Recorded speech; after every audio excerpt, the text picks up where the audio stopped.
Pese a amenazas de detención, presidente interino Juan Guaidó regresó a Venezuela y tuvo un multitudinario recibimiento. Yo pude entrar a Venezuela gracias a ustedes, a su movilización y en toda Venezuela. Sintamos que avanzamos hoy un paso determinante en la conquista de nuestra libertad. Violentos tornados en Alabama dejan más de 20 muertos y graves destrozos. El Papa Francisco ordena abrir archivos de Pío XII controvertido por su papel en la Segunda Guerra Mundial. 30 mineros completan una semana atrapados en socavón ilegal de Indonesia.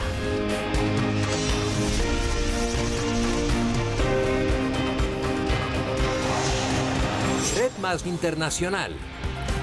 Muy buenas noches y bienvenidos a esta nueva emisión de Red Más Internacional. Andrés, muy buenas noches, ¿cómo le va? Un gusto, aquí comenzamos. Pues sí, estamos listos para hablar de lo que es noticia en el mundo. Lo hacemos hoy con Venezuela, con lo que pasa en el vecino país, porque desafiando todos los pronósticos, el presidente interino Juan Guaidó logró entrar a su país. Participó en un acto público en el que agradeció el apoyo del pueblo, también anunció reuniones con los sindicatos de las empresas públicas y una nueva movilización para el próximo sábado.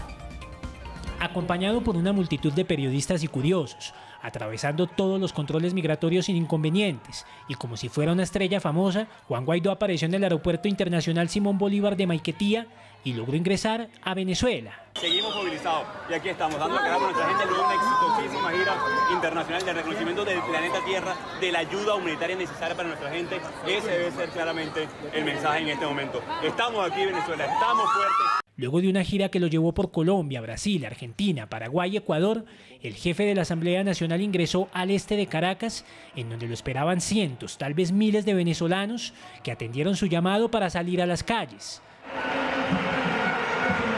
Cuando apareció, fue recibido entre aplausos y ovaciones.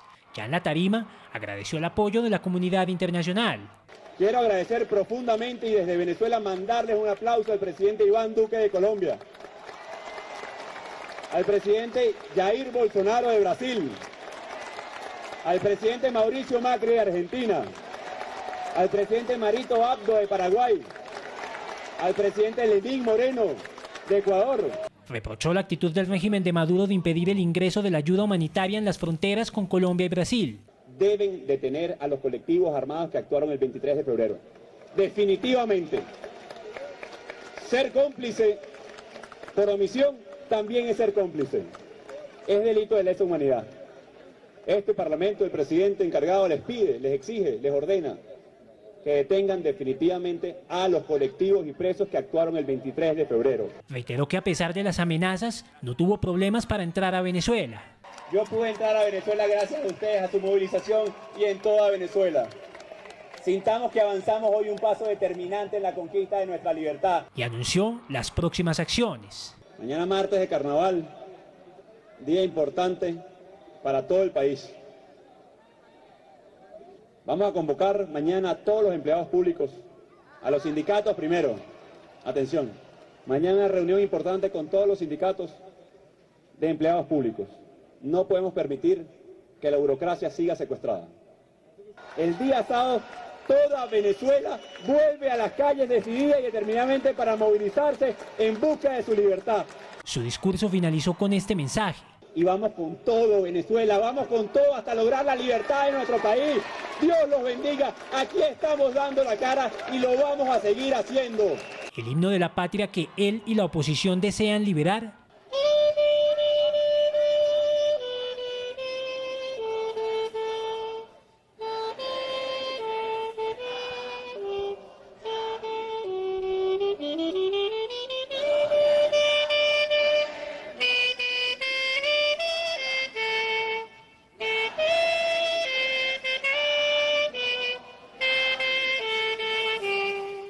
Y trepándose en lo más alto de esta estructura en señal de victoria.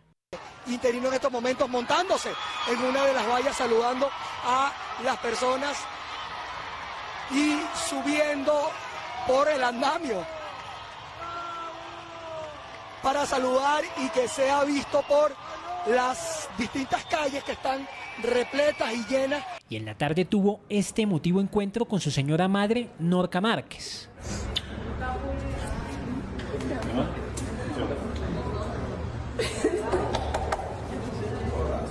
El mandatario interino insistió en que continuará con las movilizaciones y la cooperación internacional para lograr el cese de la usurpación y la convocatoria para elecciones libres. ¿Y qué viene ahora? Esa es la pregunta que queda, pero por lo pronto unos 4.000 niños que viven en el municipio tachirense de Ureña, pero estudian en Colombia, protestaron para exigirle a la Guardia Nacional Bolivariana un corredor humanitario. Y es que el bloqueo impuesto por el régimen de Maduro allí en el paso fronterizo les impide asistir a clases. Centenares de niños que viven en Ureña, en el estado Táchira, madrugaron este lunes, pero no precisamente para estudiar, sino para exigirles a los guardias nacionales que los dejen ir a clase. Los uniformados mantienen bloqueado el paso fronterizo peatonal que comunica a la población venezolana con la ciudad de Cúcuta, en norte de Santander, lo que les impide ir a las escuelas y colegios en territorio colombiano. Con pancartas como estas que quedaron registradas en videos y fotografías, los niños y sus padres de familia exigieron la apertura de un canal humanitario que les permita regresar a clases. Los menores de edad, venezolanos en su gran mayoría, vienen sufriendo esta problemática desde el 22 de febrero. Esta madre, por ejemplo, asegura que a su hijo solo le ha quedado como opción repetir planas en su casa. Mi preocupación del niño es por lo menos que él tiene ya un añito estudiando en Colombia por lo que se ha presentado en Venezuela, los problemas que hay. Pero el problema de esto ahorita no sabemos porque mi niño está perdiendo ya 2 días de clase perdido.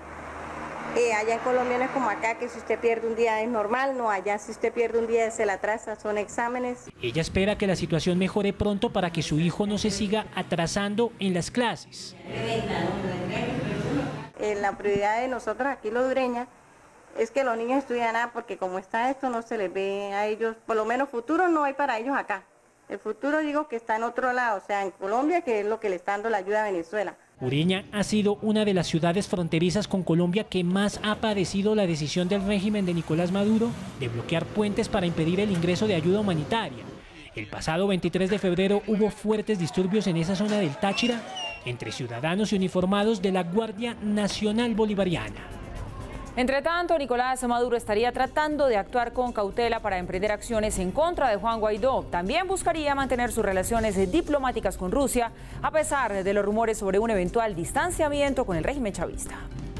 Pese a que el propio Juan Guaidó hizo referencia al hecho de que durante su gira por Rusia, la vicepresidenta del régimen de Maduro, Delcy Rodríguez, fue recibida por el canciller Sergei Lavrov y no por el presidente Vladimir Putin. Ayer ni siquiera los quisieron recibir en Rusia, por cierto. Le hicieron, como diríamos nosotros coloquialmente en Venezuela, le hicieron el fo. El periodista y consultor venezolano radicado en Colombia, Shomin Las Heras, explicó a Red Más Internacional que el régimen de Maduro quiere insistir en demostrarle al mundo su cercanía con uno de sus principales aliados. En vista del liderazgo tan activo que ha tenido Estados Unidos apoyando a la oposición venezolana y en particular a Juan Guaidó, para hacerle contrapeso a esto, indudablemente el régimen de Nicolás Maduro pues está haciendo todas las gestiones que están a su alcance para tener el apoyo de Rusia, que ha sido, digamos, fundamental para ellos, especialmente, por ejemplo, en el caso del Consejo de Seguridad de la ONU. También explicó lo que busca el régimen con medidas como trasladar de Lisboa a Moscú las oficinas de la estatal PDVSA. Bueno, un golpe exactamente no creo, porque en este sentido el régimen de Maduro está a la defensiva, ¿no? Indudablemente es un paso que están dando ellos para proteger pues los activos que ellos hasta el momento han venido manejando. Entonces indudablemente se sienten mucho más seguros en territorio ruso que en el territorio portugués donde estaban estas oficinas. Pero en todo caso, la parte fundamental de los activos petroleros de Venezuela están en Estados Unidos, como es el caso de Citgo, que ya pues se ha anunciado que van a pasar al control del presidente Juan Guaidó. Con relación a las amenazas que hizo la propia Delcy Rodríguez en una entrevista para la agencia Russia Today, en las que anunció que tomará las medidas necesarias contra Guaidó, lo que estaría buscando la dictadura es actuar con paciencia. Ahora, por supuesto, los escenarios de que puedan tomar medidas posteriores de apresamiento, por ejemplo, de Guaidó, por supuesto que están latentes, pero en todo caso el hecho que hasta el momento y al momento de llegar no lo hayan hecho, creo que dice bastante de que están actuando con mucho cuidado, porque saben que las consecuencias de apresarlo van a ser muy graves. en el plano internacional, porque hay un apoyo importante de más de 50 países que reconocen al gobierno de Guaidó, y sería meter preso al presidente constitucional de Venezuela en este caso, y en el caso interno también hay una gran movilización del pueblo venezolano. El comunicador advierte, sin embargo, que sería prematuro hablar de lo ocurrido hoy en Caracas con Juan Guaidó como un triunfo de la oposición frente al chavismo. Es un poco impredecible, indudablemente el hecho de que no lo hayan apresado la llegada significa que, como había dicho antes, que están actuando con mucha cautela y saben que no están en la mejor de las posiciones, ¿no? Y esto podría uno pensar que abre mayores posibilidades de que pueda haber algún tipo de negociación para permitir una transición democrática en Venezuela. Pero, repito, es impredecible. El régimen de Maduro hasta ahorita ha demostrado que está muy atrincherado en el poder, que no están dispuestos a dejarlo por lo menos fácilmente. Las Heras considera poco probable que el apoyo de Rusia a Venezuela se traduzca en un eventual movimiento de tropas ordenado por Moscú ante una probable intervención militar de Estados Unidos. Pasando a otras noticias, tenemos que hablar de la tragedia en Alabama. Al menos 23 muertos dejó el impacto de 2 tornados en la zona, causando daños catastróficos en el condado de Lee.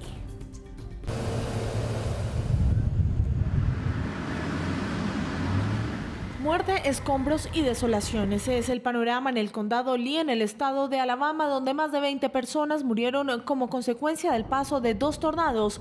Aún se desconoce la cifra de desaparecidos. Entiendo que la víctima más joven tenía 6 años y por supuesto los adultos van desde 6 hasta edad adulta. La localidad más afectada fue el condado Lee, en la frontera con el estado de Georgia, donde se registraron 12 de los fallecidos. Es muy difícil, nunca he visto este tipo de nivel de destrucción en mi experiencia aquí en el condado Lee, y eso cubre un gran lapso. Sé que al menos en 50 años no teníamos nada de esta naturaleza. En medio de la angustia y la desolación, los residentes buscaron refugio. Me subí al carro con 4 de mis hijos. Mi esposa se fue con 2 más. Estábamos tratando de salir de esta área. Íbamos hacia donde mi suegra. Además de las víctimas mortales, son cuantiosos los daños materiales.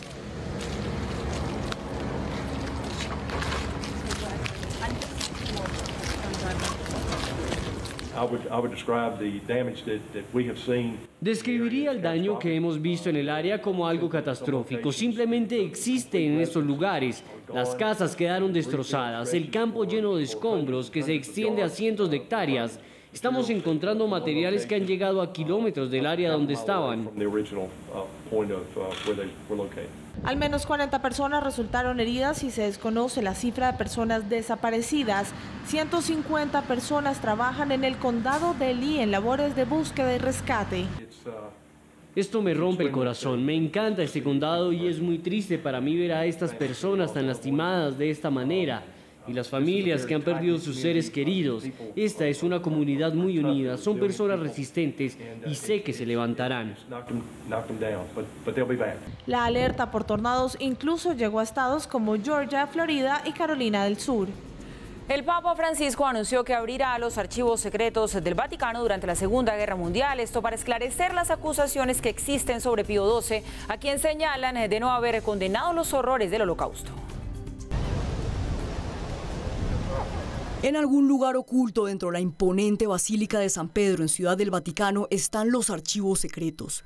Actas promulgadas, documentación y correspondencia diplomática son algunos de los documentos que desde el siglo VIII esconden los pasillos del Vaticano.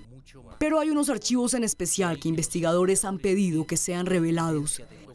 Se trata del pontificado de Pío XII, quien lideró la Iglesia Católica durante la Segunda Guerra Mundial y a quien culpan de hacer la vista gorda ante el holocausto nazi al no rechazar lo que estaba sucediendo. Y es que tan solo en el gueto de Roma, a pocos metros del Vaticano, la Alemania nazi ordenó la deportación de 1022 judíos al campo de concentración de Auschwitz, de los cuales solo 16 lograron sobrevivir. Hoy el Papa Francisco anunció que el 2 de marzo de 2020 la Iglesia dará a conocer estos archivos. En este caso estamos tratando con uno de los principales archivos que contiene información que arrojará luz sobre uno de los temas más polémicos y delicados del Holocausto, que es el tema del Vaticano, Pío XII durante el Holocausto.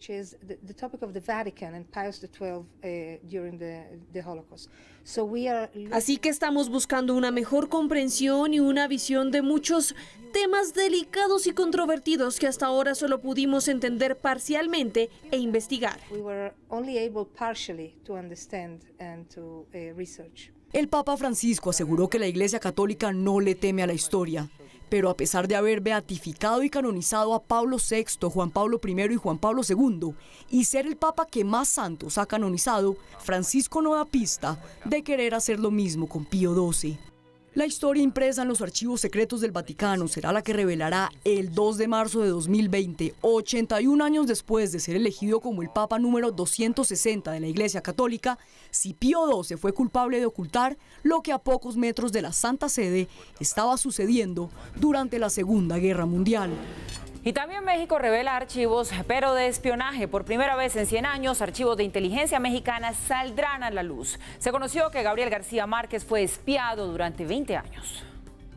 En un siglo es la primera vez que estos archivos saldrán a la luz pública, según anunció el gobierno mexicano. Se trata de más de 7.314 cajas con documentos confidenciales. Entre los más vigilados por el Estado mexicano entre 1961 y 1985 está el Nobel Gabriel García Márquez, quien llegó a México en 1961, donde vivió por más de 50 años. En la década de los 80, además de García Márquez, fueron varios los activistas, artistas y políticos vigilados, entre ellos la actriz mexicana María Félix, el cantante Juan Gabriel, también Fidel Castro, el Che Guevara e incluso la reina Isabel II de Inglaterra. También fue vigilado el expresidente mexicano Vicente Fox. Se trata de la desclasificación de todo tipo de archivos y que podrán ser consultados en el Archivo General de la Nación.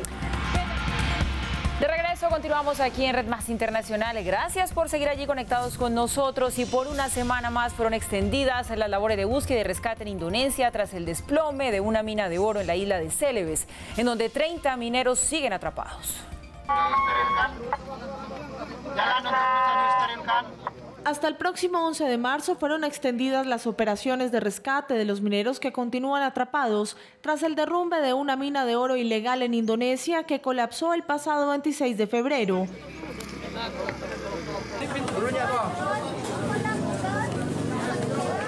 Los equipos de socorro no solo trabajan contra reloj, también se enfrentan a un terreno complicado, el piso inestable y pozos muy angostos. Para esto debían usar maquinaria pesada, por lo que las familias de los desaparecidos autorizaron su uso.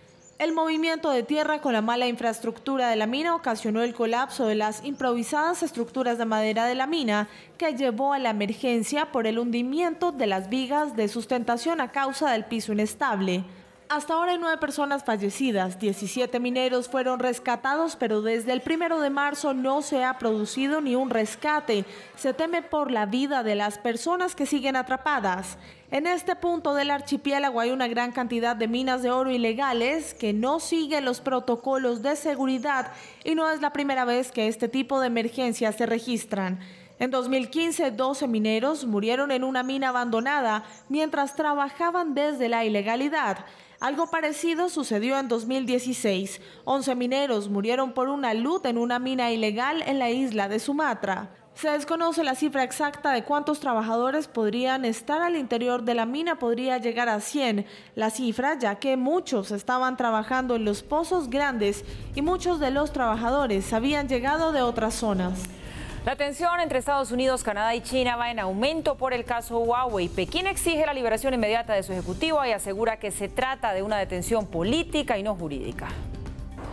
Como un grave suceso político, calificó China la decisión de Canadá de iniciar el proceso de extradición a Estados Unidos de la directora financiera de Huawei, Meng Wanzhou. La posición de China sobre el caso es muy clara y firme. Estados Unidos y Canadá han abusado de su acuerdo bilateral de extradición y han tomado arbitrariamente medidas obligatorias contra un ciudadano chino, lo que constituye una grave violación de los derechos e intereses legales del ciudadano chino. Una vez más, quiero instar a la parte estadounidense a retirar inmediatamente la orden de arresto y solicitud de extradición de la señora Meng Wanzhou e instar a la parte canadiense a que libere inmediatamente y asegurarse de que regrese a China sana y salva. Además de proteger efectivamente sus derechos e intereses legítimos, deben evitarse errores cometidos. Exigen que se detenga de inmediato el proceso contra la ejecutiva que sostienen podría agravar las relaciones entre los dos países. Un anuncio que se da después de que Canadá confirmara el inicio de los trámites para la extradición de la hija del fundador de Huawei, detenida el 1 de diciembre del año pasado en Vancouver.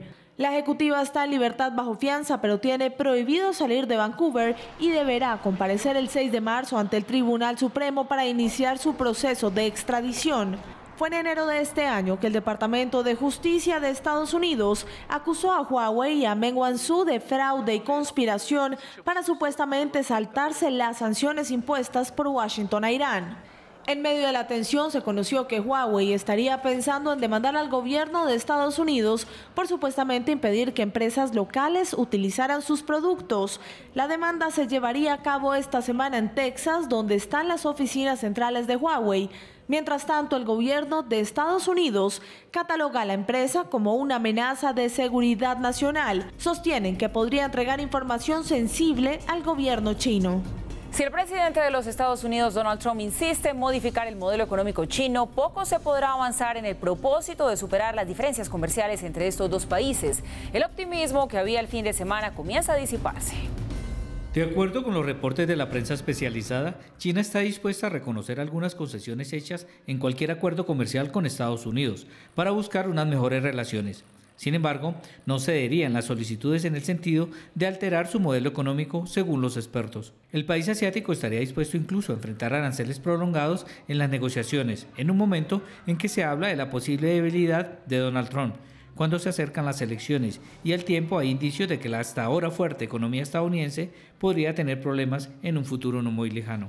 El presidente Trump ha advertido que podría abandonar el acuerdo con China si es insuficiente, mientras algunos de sus asesores hablan de los avances importantes para finalizar la disputa que aumenta los aranceles. En esas circunstancias, los analistas dicen que es posible que las concesiones chinas no alcancen las demandas de Estados Unidos por los cambios que debería hacer para lograr lo que le están pidiendo. Modificar el esquema que ha creado un Estado durante décadas no se puede hacer en un tiempo corto, y el presidente Xi Jinping no puede verse como alguien que se inclina ante Trump en un momento en que enfrenta desafíos locales, incluso cuando se está desacelerando su propia economía.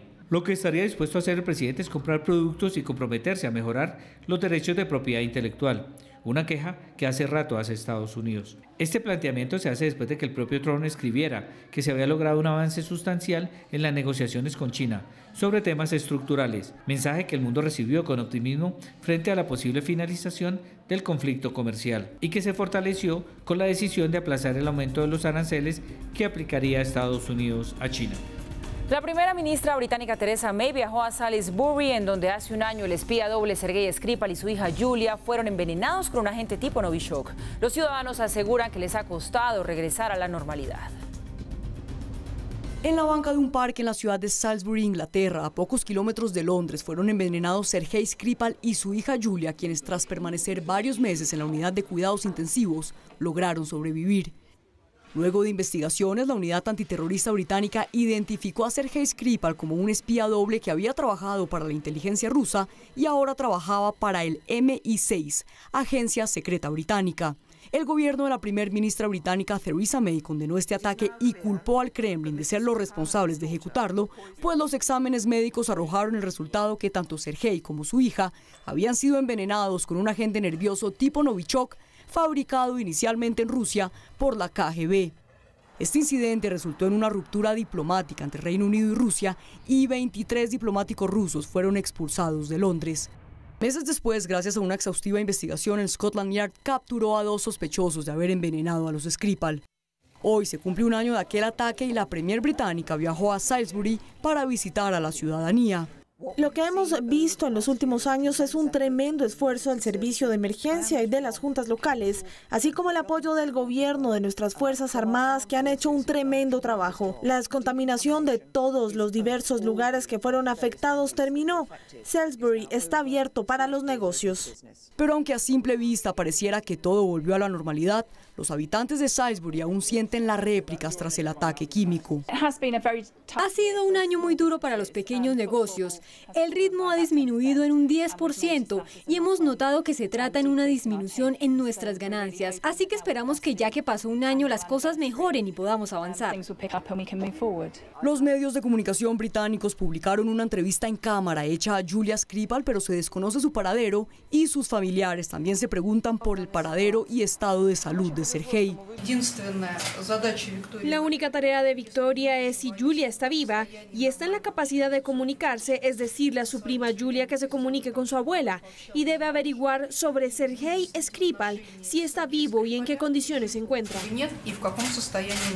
Esta semana 11 sitios potencialmente expuestos, incluida la casa de los Skripal, fueron declarados libres de peligro tras una minuciosa limpieza que tardó un año.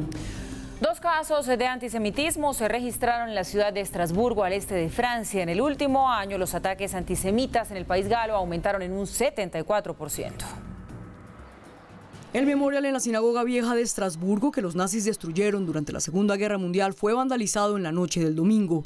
Pero los ataques antisemitas en la ciudad francesa fronteriza con Alemania cada vez son más comunes. Un centro cultural de la comunidad judía de Estrasburgo también fue objeto de un ataque antisemita luego de que sus puertas fueran pintadas con 5 cruces esvásticas, símbolo del nazismo.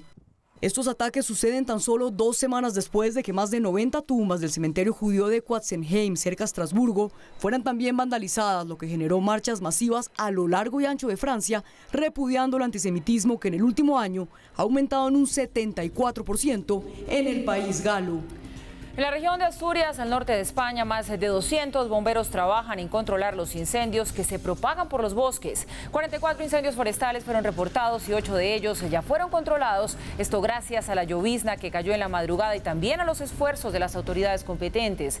Los bomberos, con la ayuda del ejército, siguen intentando sofocar los incendios restantes provocados por las inusuales altas temperaturas que se registraron al norte de España antes de que sigan propagándose.